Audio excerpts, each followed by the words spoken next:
is the king of the monsters.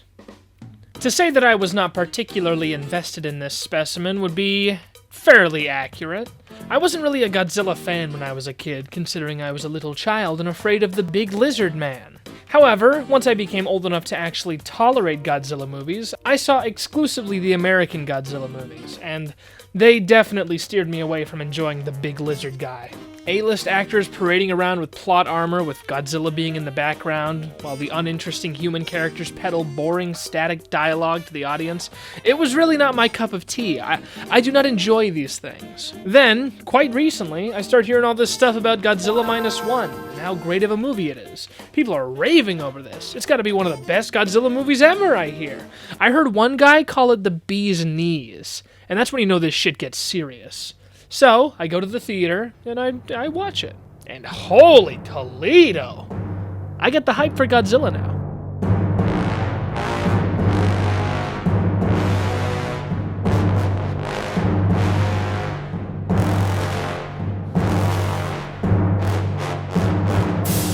Spoiler alert, Godzilla is in this one. Godzilla Minus One instantly became one of my favorite movies of this year. If you haven't seen the movie, pause the video and go watch it. I'm being serious, right now. Go watch it. I'm not kidding, I'll wait.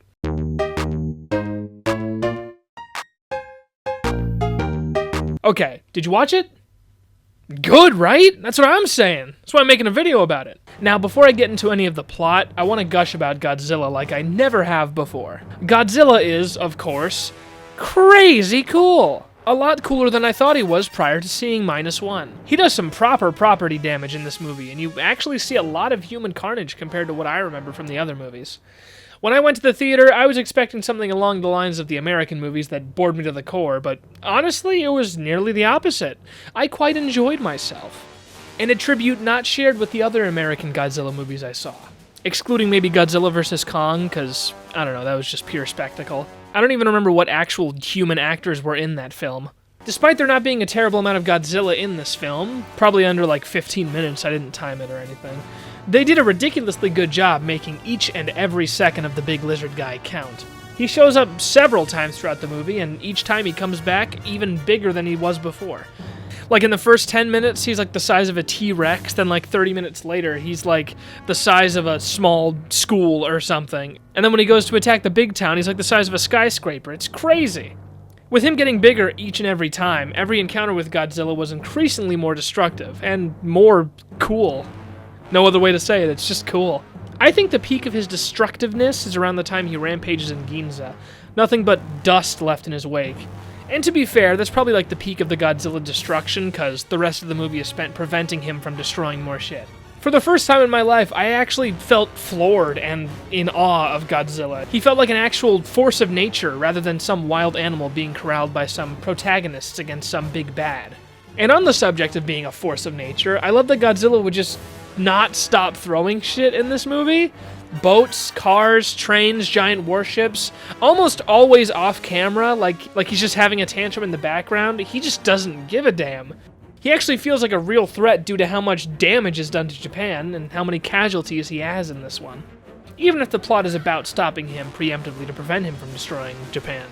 And all of this on a budget of $15 million, which is chump change compared to something like Wish, which was $200 million, that's 8 zeros, and still sucked absolute cock. What? You can't convince me that shit wasn't a money laundering scheme, by the way. But enough about Wish. I love the build-up to Godzilla shooting his atomic breath, each and every time he does it. Like, the spikes on his back start glowing, there's the pause before it actually comes out, there's like a huge badass, like, weird, like, energy sound, the silence and pause before the explosion, and then just the absolute destruction. It's like a fucking anime explosion, it's awesome. Every step of it is perfect. And I'm glad he didn't just do it once or all the time. I think he did it the perfect amount. And the music, oh my god! I can't play any of the music from the movie in this video, but just take my word for it, it was really good. Go on YouTube and listen to it. This shit is ridiculous! It's so classic, but doesn't feel campy. It's minimal while still being incredibly imposing. Even the less intense music when Godzilla's not there still is super fun to listen to. This movie alone has basically instilled an all-new love for Godzilla in me, and I think I might go back and watch some older Godzilla movies for it. Now, I didn't want to spoil it too soon. I was saving it for later, but I actually got a very special guest interview for this video. Ladies and gentlemen, Godzilla!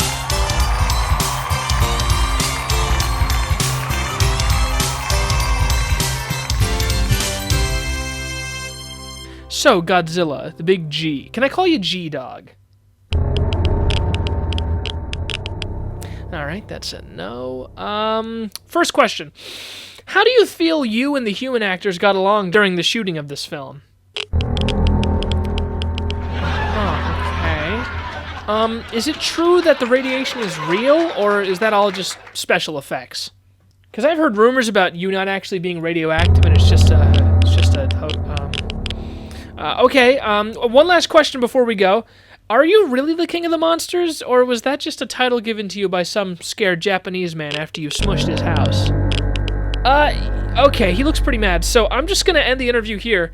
Look for Godzilla in theaters next summer in his upcoming role in the film Mean Girls. Good night, everybody!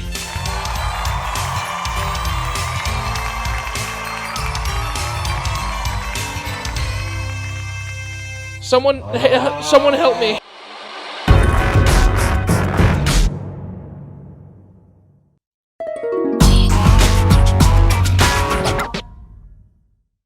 Now where was I?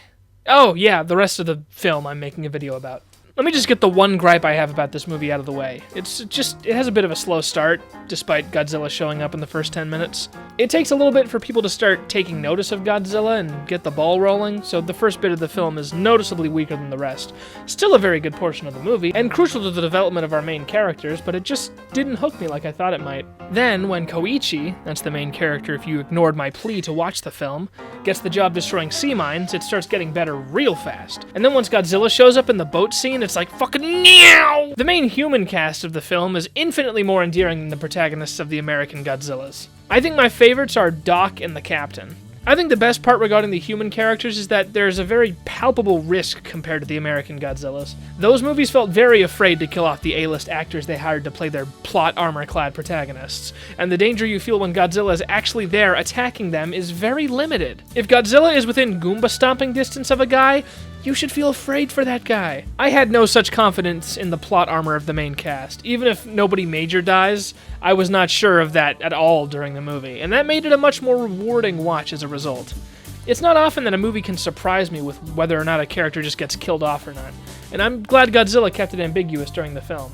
I think I was able to get much more invested in -1 because of the lack of major American actors.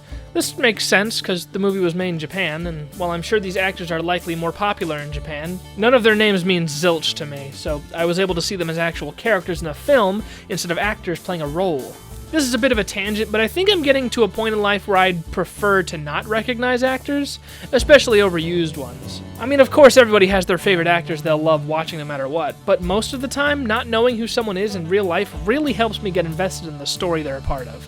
But if you put someone like The Rock, or that one girl from Stranger Things I forget the name of, into some fantasy world, I find myself not getting as invested in the movie they're in. And it kind of taints the experience for me. Takes me out of the world, which is not good, because I'm supposed to believe this world has a Godzilla in it. I don't want to give away too much of what happens in the movie in this video, just in case some of you are watching this and haven't seen the movie because you didn't listen to me like I told you to, you bastard. So I'll keep it subtle. Most of my notes about the plot are pretty one note. I guess that's why they're called notes. Just comments I wanted to write down and include in the video. The way they plan on killing Godzilla was very smart in my opinion. Doc's explanation of what they were planning to do is probably what made me like him so much. Not to say the plan was good, it barely worked. It was just a clever idea. They essentially just try to give Godzilla the bends, and once Godzilla figures that out, he stops that shit right away. It just solidified in my mind that Godzilla was no ordinary skyscraper-sized beast. He's the king of the monsters for a reason. Anyway, the whole time they were doing preparations for their big plan to sink Godzilla, they just looked so confident, but a little voice in my head was telling me, yeah, they're not beating Godzilla. So when the plan actually worked, albeit with a little outside help, I was genuinely surprised. Did not expect the humans to win that interaction at all, 0%. I figured that Godzilla winning would be fitting for a Godzilla movie, but honestly, I'm glad the humans won, because it makes that scene at the very end of the movie, you know which one, all the more imposing and terrifying. The movie is probably called -1 because that's the score. Godzilla lost a point by getting pwned in that final battle, but odds are he's going to even up the score the second he gets a chance to. Hey, this is Goose from the future. I actually learned while I was editing this that the -1 stands for Japan's score, because they went from 0 with, the nuclear attacks on them to -1 from the Godzilla attack. So I figured somebody was going to point that out in the comments, so I thought I would just snatch that comment from you and just put it in the video. Thanks! On with the rest of the video. Now, before I end this video, I want to talk a little more about the protagonist, Koichi, who I was not expecting to like as much as I did at all. He's no Doc, but I still think he's a good character.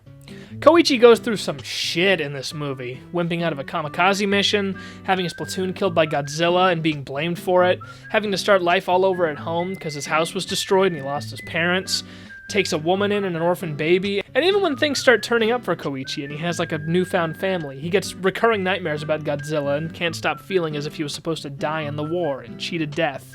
Then, once Godzilla starts ruining everything and takes Noriko away from him, that's his wife, by the way, I should have said that earlier, I think that's when I started liking Koichi a bit more. I assumed he was just going to be like, "It's hopeless, you'll never beat Godzilla, he's so powerful, I have dreams about him, I've been in wars, But he was actually very much willing to sacrifice his life to kill this lizard, to repay the debt to his dead platoon.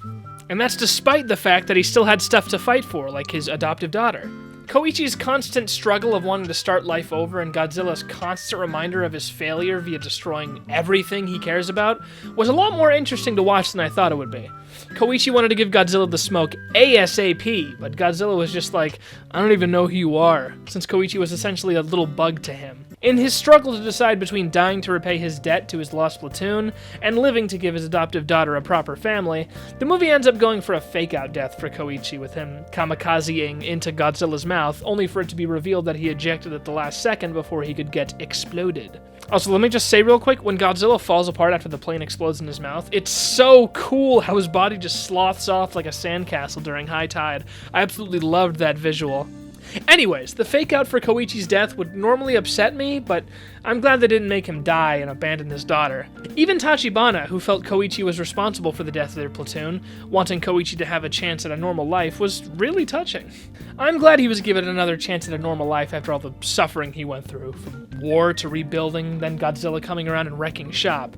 Although everyone else thinking he died after the viewers realizing he lived was a little bit strange, kind of funny. Or, that's what I assumed the salute was. Maybe they were saluting Godzilla as he sank? Who knows. Probably someone smarter than me. Noriko coming back at the end was a shock to me, but honestly, Koichi deserves it, which makes the scene at the end with Godzilla all the more funny to me. In summary, Godzilla -1 made me do a big 180 on my opinion of the series. That's what I get for sticking to the American movies all my life, I guess. From Godzilla feeling like a proper danger, stopping at nothing to destroy everything for little reason, to the human characters actually having some kind of nuance and depth, and not being terrible. I liked Godzilla -1 so much that as I'm editing the video for Godzilla -1, a black and white version of the same film has been announced with a theatrical release for January 12th. And you know that I'm gonna see that again, because the movie is peak. It was just an all-around amazing film, and I really, really hope they make another movie similar to this. Maybe not with Koichi, that man's been through enough. At any rate, that's gonna be the end of the video. I wrote this script at about the same time it took me to watch the movie as soon as I got home. The last time I was all motivated to whip up a video that fast was TMNT Mutant Mayhem, so just remember I only make movies for the real Kino shit.